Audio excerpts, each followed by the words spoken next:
Hello friends, welcome back to cinema secrets. இன்னைக்கு இந்த வீடியோவில் நான் பேச போகிறது தமிழ் சினிமாவில் ஒரு காலகட்டத்தில் அமலா பால் அப்படின்ற ஒரு அழகான நடிகை இருந்தாங்க பார்த்தீங்களா. இவங்களை எல்லாருக்கும் ஞாபகம் இருக்கும்னு நினைக்கிறேன், மறந்துருக்க மாட்டோம் அவ்வளோ சீக்கிரம். என்ன ஒரு 4 வருஷமாக தான் தமிழ் சினிமாவில் எந்த படமும் நடிக்கிறது இல்லை அவங்க.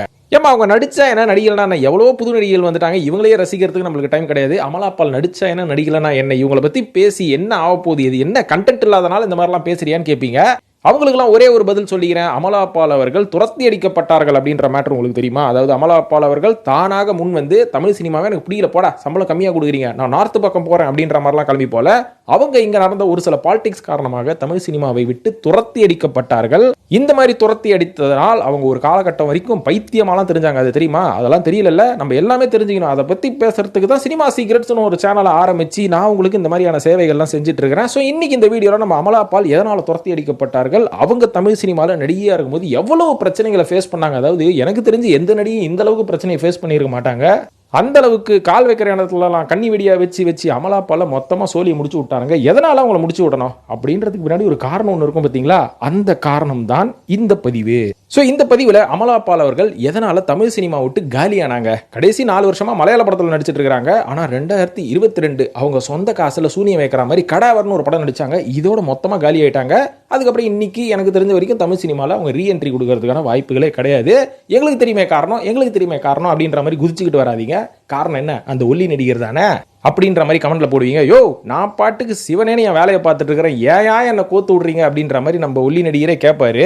ஏன்னு பார்த்தீங்கன்னா, அமலா பாலை எப்படி வச்சு சோழியை முடிச்சு விட்டு தமிழ்நாட்டை விட்டு அமிச்சாங்களோ அது மாதிரி நம்ம ஒல்லி நடிகர் குச்சியேஸ் நடிகரையும் இங்கிருந்து துரத்துறதுக்கு என்னென்னமோ வேலையை பார்க்குறானுங்க, பார்த்துக்கிட்டே தான் இருக்கிறானுங்க. பாவம் அந்த மனுஷன். அதாவது நான் யாரை சொல்கிறேன்னு உங்களுக்கு புரிஞ்சு போயிருக்கோம். இன்னமும் புரியலையா? ஒரு சில காரணங்கள் சொல்கிறேன், நீங்களே புரிஞ்சுவாங்க. அதாவது தான் சிவனேன்னு படத்தில் நடிச்சிட்டு இருக்கும் போது எவனோ ஒருத்தன் காதலிச்சு நம்ம காதலிக்கிற பொண்ணு ஒரே வாயாடியா இருக்கிறாயா, இவளை எவன்கிட்டயாவது போய் சிக்க வச்சிடலாம்னு சொல்லி சிக்க வச்சவங்களோட தான் இவர் பலகாலம் குடும்பம் நடத்தினாரு. அதுக்கப்புறம் அந்த சிக்க வச்ச நடிகர் யாருன்னு பல பேருக்கு தெரியும். அந்த ஆள் பெரிய அரசம்பா. சரி, ஓகே, இதோட முடிஞ்சுதா? நான் பாட்டுக்கு சேவனேன்னு போய் பார்ட்டி அட்டன் பண்ணியிருக்கிறேன். அந்த பார்ட்டியில் கேவலமான ஒரு பொம்பளை உள்ள சேர்த்தேன். அந்த பொம்பளை உள்ள வந்ததுக்கு என்னை வச்சு செஞ்சு விட்டு போயிட்டா. சோசியல் மீடியா ஃபுல்லாக நான் மட்டும்தான் தமிழ் சினிமாலே தப்பு பண்ற மாதிரி என்ன கோத்து விட்டு போயிட்டா. மற்றவங்க எல்லாம் நல்லவன் ஆயிட்டானுங்க அவளோட கண்ணுக்கு. இது கூட பரவாயில்லங்க. அந்த நடிகை இருக்கிறாங்க பார்த்தீங்களா, நம்பர் நடிகை, அவங்கள மாதிரி புத்திசாலித்தனமாவாச்சும் நான் இன்வெஸ்ட் பண்ணியிருக்கணும். உஷாரா அந்த பொம்பளை என்ன பண்ணுச்சு, கிளாம்பாக்கம் பஸ் ஸ்டாண்டு வரதுக்கு முன்னாடியே பின்னாடி இருக்கக்கூடிய ஒரு சில இடத்துல ஒரு 100 ஏக்கரை வளைச்சு போட்டுருச்சு 100 கோடி ரூபா கொடுத்து. அதுக்கப்புறம் நம்ம பெரும்புள்ளி இருக்கிறார் பார்த்தீங்களா, பெரும்புள்ளி, இவர் சொன்னதுக்கு அப்புறம் வாங்கி போட்டதுக்கு அப்புறமா தான் கிளாம்பாக்கம் பஸ் ஸ்டாண்டு வந்ததுக்கு அப்புறம் அந்த 100 கோடி ரூபாய்க்கு வாங்கின அந்த இடம் 200 கோடி ரூபா மதிப்பில் போயிருக்குது. ஆனால் நம்ம கிட்ட சீக்கிரம் எவனுமே இந்த மாதிரி இன்வெஸ்ட்மெண்ட் எல்லாம் சொல்ல மாட்டான். அதை விட்டுட்டு என்ன உசுப்பேத்தி போயஸ் கார்டனில் போய் வீடை வாங்குன்னு சொல்லி 150 கோடி ரூபாய்க்கு தேவையில்லாத ஒரு வீட்டில் இன்வெஸ்ட் பண்ணி அதில் ரிட்டர்ன்ஸும் இல்லாமல் நான் கடனாளி ஆனது தான் மிச்சம். இதெல்லாம் பரவாயில்லங்க, ஏத்துக்கிறாங்க. அப்படி ஓடி ஆடி போய் சம்பாரிச்சிடுறேன். ஆனால் இப்போ கொண்டு வந்து ஒரு இடத்துல என்னை நிற்க வச்சிருக்கிறானுங்க பார்த்தீங்களா, சம்மந்தமே இல்லாமல் அடி வாங்குறதுக்கு ஆள் வேணும்னு சொல்லி ஒரு ஆடு மாதிரி என்னை கைத்தில் கயிறை கட்டி கொண்டு போய் நிற்க வச்சுட்டானுங்க. இது எங்கே போய் முடிய போதும் தெரியல அப்படின்ற அளவுக்கு அந்த ஒல்லி நடிகர் குமுறுகிறார். ஸோ அவர் எதுக்கு தேவையில்லாமல் அமலா பால் விஷயத்தில் கோத்து விட்டு இன்னும் வெந்த பொண்ணில் விரல பாய்ச்சணும் அப்படின்ற மாதிரி நான் யோசிக்கிறேன். ஸோ இன்ட்ரடக்ஷனே வளவலன்னு போச்சு. அமலா பால் அவர்களை எப்படி டார்கெட் பண்ணாங்க அப்படின்றதுக்கு ஏகப்பட்ட சம்பவங்கள் இருக்குது. அது எல்லாமே நம்பர் வரிசையில் நான் சொல்கிறேன். முதல் சம்பவம் என்னன்னு பார்த்தீங்கன்னா, விஜய் சேதுபதி படத்துல இருந்து இவர்கள் தூக்கி எறியப்பட்டார்கள் அப்படின்றது தான் ஒரு வருத்தமான விஷயமே. இது என்னப்பா புது கதையா இருக்குன்னு கேக்குறீங்களா? சொல்றேன். விஜய் சேதுபதி படமான யாதும் ஊரே யாவரும் கேளீர்னு ஒரு படம் வந்து ஞாபகங்களா 2023 வருஷம் அந்த படம் ரிலீஸ் ஆச்சு. இந்த படத்துல கதாநாயகியா நடிச்சவங்க தான் மேகா ஆகாஷ் அவர்கள். ஆனா மேகா ஆகாஷ் அவர்களை கமிட் பண்றதுக்கு முன்னாடி இந்த படத்துல அமலா பால் அவர்களை தான் கமிட் பண்ணி வச்சிருந்தாங்க. இந்த படத்தின் இயக்குனர் SP ஜனநாதன் அவர்களோட உதவியாளரான வெங்கட கிருஷ்ண ரோகாந்த் அப்படின்ற மாதிரி சொல்றாங்க. சோ இந்த படத்துல அமலா பால் அவர்களை கமிட் பண்ணதுக்கு அப்புறம் எதனால இந்த படத்துல இருந்து ரிமூவ் பண்ணிட்டாங்க அப்படின்றத அமலா பால் அவர்களே ஒரு பிரஸ் மீட்ல சொன்னாங்க. என்னன்னு பாத்தீங்கன்னா, பாருங்க, இந்த படத்துக்காக நான் எவ்வளவு சப்போர்ட் பண்ணியிருக்கிறேன். இது மட்டும் இல்லாம இந்த படத்தோட தயாரிப்பாளரான சந்திரா ஆர்ட்ஸ் அப்படின்றவர் இதுக்கு முன்னாடியே பாஸ்கர் ஒரு ராஸ்கல் அப்படின்னு ஒரு படம் எடுத்தாரு. இந்த படத்துல கூட எனக்கு சம்பளம் பாக்கி வச்சாங்க, பட் இருந்தாலும் பரவாயில்ல அப்படின்ற மாதிரி நான் சாக்ரிஃபை பண்ணிட்டேன். இதனால நான் எவ்வளவு நஷ்டத்தை சம்பாரிச்சேன் தெரியுங்களா? இது மட்டும் இல்லைங்க, ஆடை அப்படின்ற ஒரு படத்தை வந்து நான் நடிச்சேன் பார்த்தீங்களா, இந்த படத்துக்கு கூட குறைவான சம்பளத்தை தான் வாங்கிட்டு அவ்வளோ எஃபோர்ட் போட்டு நடிச்சாங்க. ப்ராஃபிட் ஷேரிங் அப்படின்றது ஆண் நடிகர்கள் மட்டும் தான் பண்ணுவாங்க. ஆனால் முதல் தடவையா பெண் நடிகையா இந்த படத்துக்கு நான் ப்ராஃபிட் ஷேரிங் பேசிஸ்ல தான் ஒர்க் பண்ணேன். இவ்வளவையாங்க இந்த யாதும் ஊரே யாவரும் கேளீர் அப்படின்ற படத்துல இருந்து என்ன தூக்குனாங்க பாருங்க. என்னோட சொந்த காசை போட்டு தான் இந்த படத்துக்கு எனக்கு நான் காஸ்டியூம்ஸ் எடுத்துக்கிட்டேன். அந்த அளவுக்கு நான் ப்ரொடியூசருக்கு சாதகமாக அவ்வளோ ஒர்க் பண்ணிட்டு இருக்கிறேன். இவ்வளவையாங்க இந்த படத்தோட ஷூட்டிங்காக தங்கறதுக்கு சரியா இடம் இருக்காது அப்படின்னு சொன்னதுக்கு கூட சின்னதாக ஒரு இடம் கொடுங்க, 5 ஸ்டார் ஹோட்டல்லாம் வேணாம்னு சொல்லி கூட நான் எல்லாத்துக்குமே அக்செப்ட் பண்ணதுக்கப்புறம் நான் இந்த ப்ரொடக்ஷனுக்கு சப்போர்ட் பண்ணலன்னு சொல்லி என்ன இந்த படத்துல இருந்து ரிமூவ் பண்ணியிருக்காங்க. அதுவும் பார்த்தீங்கன்னா ப்ராப்பராக என்னை கூப்பிட்டெல்லாம் பேசலைங்க. நான் பாம்பேல இருக்கும்போது, அதாவது இந்த ஷாப்பிங் பர்ச்சேஸ் பண்ணிட்டு இருக்கும்போது அந்த ப்ரொடியூசர் ரத்னவேல் அவர்கிட்ட இருந்து எனக்கு ஒரு மெசேஜ் மட்டும் தான் வருது. ஒரு மெசேஜ் வருதுங்க, அந்த மெசேஜ் தான் வருது. ஒரு ஃபோன் கால் கூட பண்ணி என்கிட்ட பேசல. அந்த மெசேஜில் என்ன சொல்லியிருக்காருன்னா, you are out of the project, sorry அப்படின்ற மாதிரி ஒரு மெசேஜ் அனுப்பிச்சாரு. இதுக்கப்புறம் அவருக்கு நான் திருப்பி ஃபோன் பண்ணேன், அவர் எந்த ரெஸ்பான்ஸும் பண்ணல. அதுக்கப்புறம் என்னோட சுத்து வட்டாரத்தில் நான் விசாரிச்சு பார்த்ததுக்கு அப்புறம் தான் தெரியுது, நான் நடித்த ஆடை அப்படின்ற ஒரு படத்தோட டீசர் ஒரு 2 நாள் முன்னாடி ரிலீஸ் ஆச்சு. இதை பார்த்த உடனே இனிமேல் உன்னை இந்த படத்தில் நடிக்க வைக்க முடியாது, உன்னோட இமேஜை நீ கெடுத்துக்கிட்ட அப்படின்னு சொல்லி நான் செஞ்ச அவ்வளோ சாக்ரிஃபைஸ், நான் செஞ்ச அவ்வளோ சப்போர்ட் எல்லாத்தையுமே ஒரு நிமிஷத்தில் மறந்துட்டு என்ன இந்த படத்துல இருந்து தூக்கிட்டாங்க. இது மட்டும் இல்லாமல் ஒரு சின்ன டிஸ்க்ளைமரும் வைக்கிறேன், இந்த சம்பவத்துக்கும் விஜய் சேதுபதி அவர்களுக்கும் எந்த சம்பந்தமும் கிடையாது. இது முழுக்க முழுக்க இந்த படத்தோட தயாரிப்பாளர் மற்றும் இந்த படத்தோட இயக்குனர் சம்பந்தப்பட்டது. இவங்க தான் மைண்ட்ல ஏதோ ஒரு விஷயத்தை வச்சுக்கிட்டு கன்னிங்கா என்னை இந்த படத்துல இருந்து ரிமூவ் பண்ணணும் அப்படின்னு பர்பஸ்ஃபுல்லா பண்ணியிருக்காங்க. அதுக்கு அவங்க சொல்ற காரணம் நான் நடித்த ஆடை படம் அப்படின்ற மாதிரி சொல்லப்படுது. ஸோ இதுக்கு பின்னாடி என்ன காரணமா இருக்கும் அப்படின்ற மாதிரி கேட்குறீங்களா? 2வது சம்பவத்தை கோத்து விடுறேன், அதுல இருந்து உங்களுக்கு புரிஞ்சு போயிடும். 2வது சம்பவம் என்ன அப்படின்னு பார்த்தீங்கன்னா, ஏஎல் விஜய் அவர்களுக்கும் இவங்களுக்கும் நடந்த ஒரு டிவோர்ஸ் அப்படின்ற மாதிரி சொல்லலாம். இந்த டிவோர்ஸுக்கு அப்புறம் தான் எல்லாம் நடக்குதானா? இல்ல, இவங்க 2 பேருக்கும் திருமணம் ஆனதுக்கு அப்புறத்துல இருந்து பல பிரச்சனைகள் இவங்களுக்குள்ள ஸ்டார்ட் ஆச்சு. இந்த ஒரு பிரச்சனை இவங்களோட சினிமா கரியரை டோட்டலா காலி பண்ணிடுச்சு அப்படின்ற மாதிரி சொல்லலாம். அதாவது எல்லாருக்குமே தெரியும் இவங்க எப்படி காதலிச்சு திருமணம் பண்ணிக்கிட்டாங்க. இந்த தெய்வ திருமகள் படத்துல அமலாபால் அவர்கள் நடிச்சாங்க. அதுக்கப்புறம் 2 பேரும் காதல் வயப்பட்டதுக்கு அப்புறமா இவங்க 2 பேரோட ஃபேமிலியும் பார்த்தீங்கன்னா வீட்டை எதிர்த்து தான் திருமணம் பண்ணிட்டாங்க. பட் இருந்தாலும் பிரச்சனை எப்போ வருது அப்படின்னு பார்த்தீங்கன்னா, அமலாபாலோட வீட்டு சைடில் ஒரு பிரச்சனையும் கிடையாது. ஆனால் ஏஎல் விஜய் அவர்களோட ஃபேமிலி ரொம்பவே பாரம்பரியமான ஒரு குடும்பம் அப்படின்ற மாதிரி சொல்லலாம். இந்த பக்கம் அமலாபால் அவர்கள் ஒரு சிரியன் கேத்தோலிக் ஃபேமிலி அப்படின்ற மாதிரி சொல்லலாம். பட் அந்த பாரம்பரியத்தில் அவங்க எந்த மாதிரியான விஷயங்களை கடைபிடிப்பாங்க அப்படின்ற மாதிரி பார்த்தீங்கன்னா, இவங்களோட பாரம்பரியத்தில் இன்டர்காஸ்ட் மேரேஜை பண்ண மாட்டாங்களாம். இதுதான் முதல் தடவை இவங்க 2 பேரும் பண்றது. அதுக்கு முக்கியமான காரணம் ஏஎல் விஜய் அவர்கள் இவரோட காதலில் ரொம்ப ஸ்ட்ராங்காக இருந்தது தான். பட் இருந்தாலும் இவங்களோட திருமணத்தின் போது ஏஎல் விஜய் அவர்களோட குடும்பத்து சைட்ல இருந்து பெரும்பாலான ஆட்கள் இந்த கல்யாணத்துக்கு வரவே இல்லையா. அவரோட ஊர்க்காரங்க யாருமே வரல. ரொம்ப குறுகிய சொந்தக்காரங்களை வச்சு தான் கல்யாணம் பண்ணியிருக்கிறாங்க. ஆனால் நம்ம அம்மணி அவர்கள், நம்ம அமலாபால் அவர்களோட குடும்ப சைடில் இருந்து எல்லாருமே வந்திருக்கிறாங்க. அதனால தான் கொஞ்சம் க்ரௌடடாக இருக்கும் அந்த கல்யாணமே. ஸோ அந்த அளவுக்கு ஒரு பாரம்பரியமான ஸ்ட்ரிக்டான குடும்பம் தான் ஏஎல் விஜய் அவர்களோட குடும்பம். ஆனால் இருந்தாலும் எப்படி ஒத்துக்கிட்டாங்க கல்யாணத்துக்கு அப்படின்னு கேட்டிங்கன்னா, வேற என்ன பண்ணுறதுங்க, காதலிச்சிட்டாங்க. அமலாபால் அவர்களும் ஒரு ஃபேமஸான நடிகை. ஸோ இவங்க வந்து இனிமேல் சினிமாவில் நடிப்பாங்களா நடிக்க மாட்டாங்களா அப்படின்ற ஒரு டிபேட்டுக்குள்ளே போகிறதுக்கு முன்னாடியே ஏஎல் விஜய் அவர்கள் கண்மூடித்தனமாக காதலிச்சனால இவங்களை திருமணம் பண்ணிக்கிட்டாரு. பேரண்ட்ஸும் வேறு வழி இல்லாமல் ஒத்துக்கிட்டாங்க, அவ்வளோதான். இது ஒரு சிறந்த எக்ஸாம்பிள் சொல்கிறேன் பாருங்க. நம்ம எல்லாருக்கும் தெரியல, அரசியல்வாதிகளான கார்த்திக் சிதம்பரம் மற்றும் ப. சிதம்பரம் இவங்க கூட 2 பேருமே இன்டர்காஸ்ட் மேரேஜ் பண்ணனால தான் இன்னமும் இவ்வளோ பெரிய பதவியில் அவங்க இருந்தாலும் அவங்க கிராமத்தில் நடக்கிற பல விசேஷங்களுக்கு இவங்களை கூடவே மாட்டாங்களாம். ஸோ அந்த அளவுக்கு ஒரு பாரம்பரியமான கம்யூனிட்டி. என்ன கம்யூனிட்டியாக இருக்கும் அப்படின்னு உங்களுக்கு தெரிஞ்சதுன்னா மறக்காம கமெண்ட்ல போடுங்க. இவ்வளவு ஏன் பழக்கருப்பையான ஒரு அரசியல்வாதி இருக்கார் பார்த்தீங்களா, இன்னி வரைக்கும் அவர் இன்டர்காஸ்ட் மேரேஜ் பண்ணனால அவரோட குடும்ப விஷயம் எதுலையுமே அவரை சேர்க்கறதே கிடையாதான். பாருங்க என்னென்ன மாதிரியான விஷயங்கள்லாம் நடந்துட்டு இருக்கு பார்த்தீங்களா தமிழ்நாட்டில்.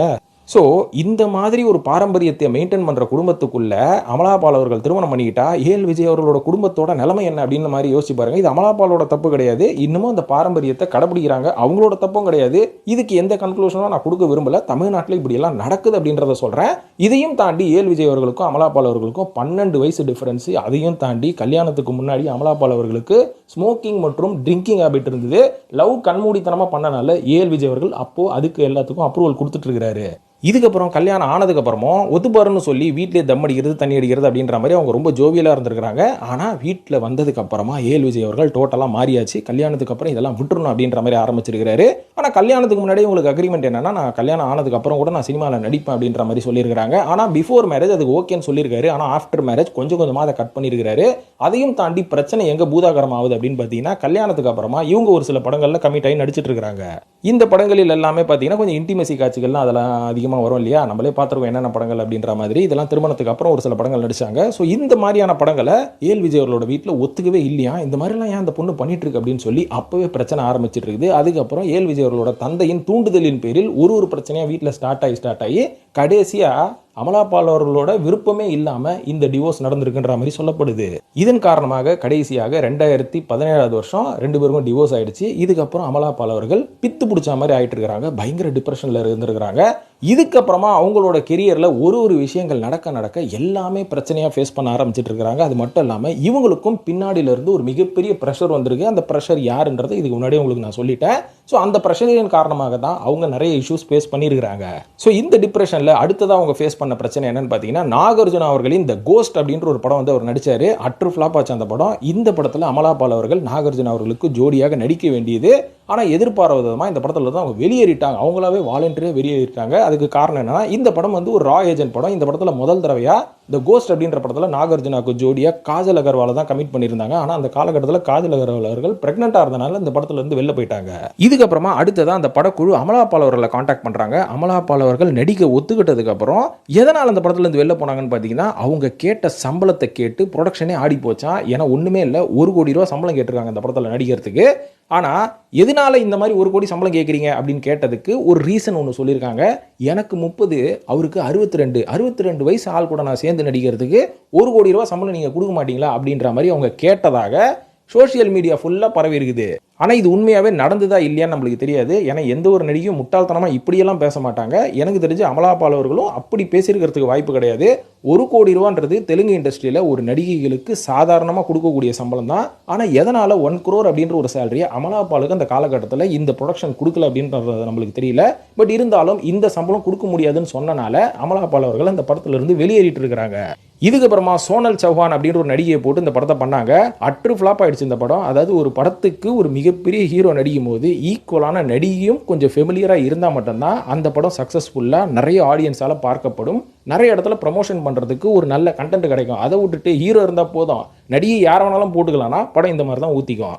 ஸோ 1 கோடி ரூபாய்க்கு பார்த்து இன்னைக்கு பல கோடி ரூபா நஷ்டம் அந்த படத்தில் அப்படின்ற மாதிரி சொல்லலாம். பட் இதுலேயும் பார்த்தீங்கன்னா அமலாபாலோட பேர் பயங்கரமாக அடி வாங்கிடுச்சு தெலுங்கு இண்டஸ்ட்ரியில். இது மட்டும் இல்லாமல் தெலுங்குல தானே கெடுத்து விட்டோம், கேரளாலையும் கெடுத்து விடலாம் அப்படின்ற மாதிரி ஒரு மிகப்பெரிய பிரச்சனை 2015 வருஷம் வந்தது. இது வந்து இவங்களோட விவாகரத்துக்கு முன்னாடி அப்படின்ற மாதிரி சொல்லலாம். அப்போவே இவங்களுக்கு கிறகம் ஆரம்பிச்சிருச்சு. இந்த லவ் மேட்டர் தெரிஞ்ச உடனே அங்கங்கே காலி பண்ண ஆரம்பிச்சிட்டானுங்க. உதாரணத்துக்கு எர்ணாகுளம் கோர்ட்டில் அமலாபால் அவர்களுக்கு ஒரு மிகப்பெரிய ஒரு கம்ப்ளைண்ட் கொடுத்துருக்காங்க. என்னன்னு பார்த்தீங்கன்னா, அந்த காலகட்டத்தில் இவங்க ஜுவல்லரி யாரெல்லாம் நடிச்சிட்டு இருக்கும் போது கேரளாவை சேர்ந்த மிலினியம் கோல்ட் ஜுவல்லரி அப்படின்ற ஒரு கோல்ட் ஜுவல்லரியோட ஒரு சின்ன அக்ரிமெண்ட் ஒன்று சைன் பண்ணிருக்காங்க. கிட்டத்தட்ட அதுக்காக 30 லட்ச ரூபா வந்து அட்வான்ஸும் வாங்கியிருக்காங்க. ஆனால் இந்த அக்ரிமெண்ட் படி அந்த காலகட்டம் வரைக்கும், அதாவது இந்த அக்ரிமெண்ட் முடிகிற காலகட்டம் வரைக்கும் இவங்க வேற எந்த ஜுவல்லரியும் அக்ரிமெண்ட் சைன் பண்ணக்கூடாது அப்படின்ற மாதிரி ஒரு கெடுபிடி ஒன்று இருந்திருக்குது. அதை மீறி இவங்க வந்து வேற ஜுவல்லரியோட ஆடில் நடிக்கிறதுக்கும் ஒப்பந்தம் செய்யப்பட்டிருக்கிறாங்க. இது தெரிஞ்ச உடனே எர்ணாகுளம் கோர்ட்டில் மிலினியம் கோல்ட் அப்படின்ற ஒரு கம்பெனி இவங்க மேலே ஒரு கேஸ் ஃபைல் பண்ண ஆரம்பிச்சிட்டாங்க. இந்த கேஸை வந்து இவங்க ஹேண்டில் பண்ணாங்களோ இல்லையோ, ஒரு சில நாட்களிலேயே இது வெறும் வதந்தின்னு சொல்லி இந்த ஜுவல்லரி ஆடை டிக்ளேர் பண்ணிட்டாங்க. என்னப்பா பித்தலாரம் நடக்குது, அதாவது ஒரு நடிகையை தூக்கி விடுற மாதிரி தூக்கி விட்டு பொத்துன்னு தூக்கி போடுற வேலையை தான் இந்த மாதிரிலாம் பார்க்க ஆரம்பிச்சிருக்காங்க. இதுக்கு வந்து அவங்க என்ன பண்ணியிருப்பாங்க, மலையாளத்தில் ஏதாவது ஒரு நடிகர்கிட்ட ஏதாவது ஒரு வம்பு வழக்கு வச்சிருப்பாங்க. அவன் வந்து இவங்களை காலி பண்ணணும்னு சொல்லி ஏதாவது ஒன்று பண்ணியிருப்பான். ஸோ அந்த மாதிரி சிக்கினது தான் இந்த எர்ணாகுளம் பிரச்சனையும், இந்த மிலினியம் கோல்டு பிரச்சனையும். இது மட்டும் இல்லாமல் ஒரு வருமான வரி முறைகேடு இதில் கூட அவங்க மாட்டினாங்க. சீட்டிங், ஃபோர்ஜரி அப்படின்ற மாதிரி. என்ன மேட்டர் அப்படின்ற மாதிரி பார்த்தீங்கன்னா, அமலாபால் அவர்கள் ஒரு லக்ஸரி கார் ஒன்று வாங்கியிருக்கிறாங்க. ஒரு பென்ஸா BMW ஒரு கார் ஒன்று வாங்கியிருக்கிறாங்க. இதை பாண்டிச்சேரி ரெஜிஸ்ட்ரேஷன் பண்ணியிருக்கிறாங்க.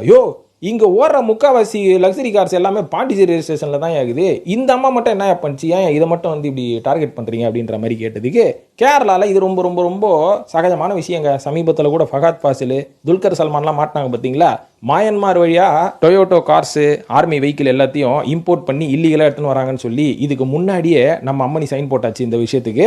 அதாவது ஃபஹத் ஃபாசில் அவர்களோட சேர்ந்து இவங்களும் பார்த்தீங்கன்னா இல்லீகலாக இந்த மாதிரி இம்போர்ட் பண்ணியிருக்காங்க அப்படின்ற மாதிரி சொல்லி ஒரு கேஸ் இவங்க மேலே ஃபைல் பண்ணுறாங்க. ஆனால் இவங்க இல்லீகலாலாம் இம்போர்ட் பண்ணலைங்க.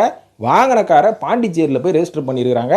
பாண்டிச்சேரியில் நீங்கள் ரெஜிஸ்டர் பண்ணுறதா இருந்தால் அங்கே ரெசிடென்சியல் ப்ரூஃப் எல்லாம் கொடுக்கணும். அந்த ரெசிடென்சியல் ப்ரூஃபை மட்டும் ஃபோர்ஜரியாக இல்லீகலாக தப்பாக ஒரு டூப்ளிகேட் டாக்குமெண்ட்ஸ் எல்லாம் கொடுத்து இவங்க ஃபைல் பண்ணியிருக்கிறாங்க. இதுக்கப்புறம் பார்த்தீங்கன்னா கிட்டத்தட்ட இது எல்லாமே ஃபேக் டாக்குமெண்ட்ஸ்னு கண்டுபிடிச்ச உடனே இவங்களுக்கு கோர்ட்டில் ஃபைனை போட்டாங்க, ஃபைனை போட்டாங்க, கேஸை போட்டாங்க. இவங்களோட சேர்த்து ஃபஹத் ஃபாசில், சுரேஷ் கோபி, அதுக்கப்புறம் ஒரு MP, இவங்க எல்லாருக்குமே ஃபேக் டாக்குமெண்ட்ஸ் ரெடி பண்ணி கொடுத்தது கேரளாவில் இருக்கக்கூடிய ஒரு கார் டீலர் தான் அப்படின்ற மாதிரி தெரிய வந்துருச்சு. ஸோ இவங்களோட சேர்த்து ஜோடியாக நம்ம நடிகை அமலாபால் அவர்களும் போய் சிக்கினாங்க. இதுவும் பெரிய பேசும் பொருளாக இருந்தது. இவங்களோட இமேஜ் டவுன் ஆகிறதுக்கு இதுவும் ஒரு காரணம் தான்.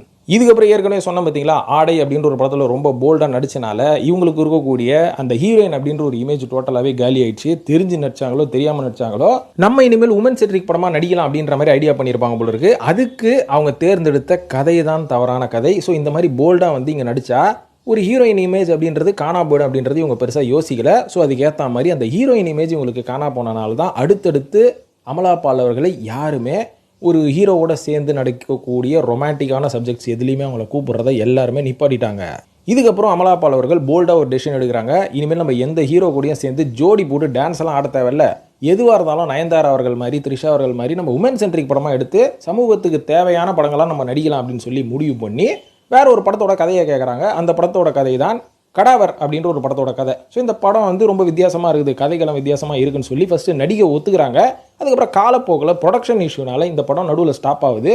இதுக்கப்புறம் அமலா பாலே என்ன சொல்கிறாங்க, சரி ஓகே எடுத்த வரைக்கும் எடுத்தாச்சு, மீதி எடுக்கிறதுக்கு எல்லாத்துக்கும் நானே சொந்தமாக ப்ரொடியூஸ் பண்ணுறேன் அப்படின்னு சொல்லி இந்த படத்தை டேக் ஓவர் பண்ணுறாங்க. டேக் ஓவர் பண்ணி இவங்களோட காசெல்லாம் போட்டு இந்த படம் ப்ரொடக்ஷன் நடக்குது. இந்த படம் கடைசியில் முடிஞ்சு ஒரு வித்தியாசமான நல்ல படமாக தான் வருது. ஆனால் தேட்டரிக்கல் ரிலீஸில் ஒரு இஷ்யூ வந்தனால இந்த படம் தேட்டரிக்கலாக போகாமல் ஓடிடியில் கொடுக்குறாங்க. ஓடிடியில் கொடுத்து இந்த படம் சரியாக ரெஸ்பான்ஸ் வராதனால அமலா பால் அவர்கள் போட்ட காசு எல்லாம் காந்தி கணக்காக போச்சு. இதனால் கையில் இருக்கிற காசும் போச்சு, புருஷனும் போயிட்டான், கெரியரும் போச்சு, எல்லாமே போச்சுன்னு சொல்லி டிப்ரெஷனில் போய் பைத்தியக்காரி மாதிரி ஒரு சில வருஷங்கள் அலைஞ்சிருக்கிறாங்க அமலா பால் அவர்கள். இதனால் பார்த்தீங்கன்னா நான் யோகா பண்ண போகிறேன், தியானம் பண்ண போகிறேன்னு சொல்லி பாண்டிச்சேரியில் பக்கத்தில் இருக்கக்கூடிய ஆர்வேலில் போயிட்டு கிட்டத்தட்ட ஒரு வருஷம் இருந்து நிறைய மெடிடேஷன்லாம் வந்து பண்ணியிருக்கிறாங்க, யோகாலாம் பண்ணியிருக்கிறாங்க. அதுக்கப்புறம் பார்த்தீங்கன்னா உலகம் ஃபுல்லாக ட்ராவல் பண்ண ஆரம்பிச்சிருக்கிறாங்க, இருக்கிற சொத்தெல்லாம் விற்று. அப்படி போகும்போது தான் ஒரு லவ்வரை பிடிச்சிருக்கிறாங்க. அவரை கல்யாணம் பண்ணிக்கிட்டு இன்றைக்கி குழந்தையெல்லாம் பெற்றுக்கிட்டு ஒரு ஃபேமிலிகளாக இருக்கிறாங்க. பட் இருந்தாலும் இவங்களோட லைஃப் இந்த மாதிரி போனதுக்கு காரணம் அந்த ஒரு மிகப்பெரிய ஒரு பாரம்பரியமிக்க ஒரு குடும்பம் தான் டார்கெட் பண்ணி இவங்களை தமிழ் சினிமா விட்டே அனுப்பணும் அப்படின்ற மாதிரி டார்கெட் பண்ணியிருக்காங்க அப்படின்ற மாதிரியும் ஒரு தரப்பில் சொல்கிறாங்க. அது எந்த அளவுக்கு உண்மை அப்படின்றது நம்மளுக்கு தெரியாது. பட் தமிழ் சினிமா விட்டு போகிறதுக்கு காரணம் இதுதான். ஆனால் தமிழ்லேருந்து அவங்க வெளில கடாவருக்கு அப்புறமா அவங்க வெளில போனதுக்கப்புறம் மலையாளத்தில் ஒரு 2 படம் பண்ணாங்க. அந்த படங்களும் பார்த்திங்கன்னா ஒரு வித்தியாசமான படங்களாக தான் இருந்தது. ஆனால் இன்னி வரைக்கும் அவங்க தமிழில் கம்பேக் கொடுக்கல. தமிழில் கம்பேக் கொடுக்கறதுக்கு வாய்ப்புகள் 99.9 FM மாதிரி ரொம்ப ரொம்ப கம்மி தான். பட் இருந்தாலும் ஒரு நல்ல நடிகை தானே, அவங்க இருந்த படங்கள் அவங்க நடித்த படங்கள் எல்லாமே கொஞ்சம் வித்தியாசமாக தான் இருக்கும். பட் அவங்கள வந்து தமிழில் விட்டு துரத்துனதுக்கு இது ஒரு காரணமாக நான் கருதினேன், நான் கேள்விப்பட்டேன். அதுக்காக தனியாக ஒரு வீடியோவை போட்டு உங்ககிட்டையும் சொல்லிட்டேன். ஸோ நீங்களாம் மறந்து போயிருப்பீங்களா இந்த நடிகையை, இப்போ கொஞ்சம் ஞாபகம் வந்த மாதிரி இருக்கும். ஸோ உடனே நானும் அமலா பால் கிட்ட காசு வாங்கிட்டு இந்த வீடியோ போடுறேன் அப்படின்ற மாதிரிலாம் சொல்லாதீங்க, கமெண்ட்டில் காண்டாக இருக்குது. சரி ஓகே, இந்த வீடியோ பார்த்ததுக்கு நன்றி நண்பர்களே. இது பற்றிய கருத்துக்களை கமெண்ட்டில் போட்டு வழக்கம் போல் சினிமா சீக்ரெட்ஸையும் சப்ஸ்கிரைப் பண்ணிவிட்டு ஃபாலோ பண்ணுங்கள். அதையும் தாண்டி ஹாரர் சீக்ரெட்ஸ் அப்படின்ற ஒரு சேனல் ஆரம்பிச்சிருக்கிறேன் இல்லையா, அந்த சேனலையும் சப்ஸ்கிரைப் பண்ணிவிட்டு ஃபாலோ பண்ணுங்கள். அந்த சேனலோட லிங்கை இந்த வீடியோட கமெண்ட்டில் போட்டு பின் பண்ணுற நண்பர்களே. புது வீடியோவாக வருது, அந்த சேனலையும் ஃபாலோ பண்ணுங்கள். நன்றி, வணக்கம்.